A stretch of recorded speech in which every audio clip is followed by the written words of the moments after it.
एक राजा और राजकुमार की कहानी। बहुत समय पहले एक बड़े और संपन्न राज्य में एक राजा और उनका राजकुमार रहते थे। राजा बहुत न्यायप्रिय और प्रजा का ख्याल रखने वाला शासक था। उसका नाम वीरेंद्र था। वह हमेशा अपने राजकुमार आर्यन को सिखाने की कोशिश करता था कि एक अच्छा राजा बनने के लिए केवल ताकत और अधिकार काफी नहीं होते, बल्कि न्याय, करुणा और प्रजा का सम्मान भी जरूरी है। राजकुमार आर्यन जवान और साहसी था, लेकिन उसे लगता था कि शासन करना केवल युद्ध जीतने और दुश्मनों को हराने का काम है।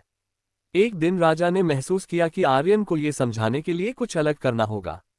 एक दिन राजा वीरेंद्र ने आर्यन को बुलाया और कहा, बेटा, मैं तुम्हें 1 महीने के लिए पूरे राज्य का भार सौंप रहा हूँ। तुम्हें हर निर्णय खुद लेना होगा, लेकिन याद रखना, तुम्हारे हर निर्णय का असर प्रजा पर पड़ेगा। आर्यन इस चुनौती को स्वीकार कर बहुत उत्साहित था। पहले कुछ दिनों तक उसने प्रजा पर भारी कर लगाए और सेना को मजबूत करने के लिए धन इकट्ठा करना शुरू किया।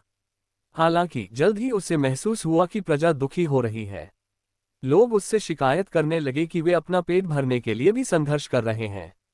एक दिन राजकुमार अपने राज्य के गांवों में घूमने निकला।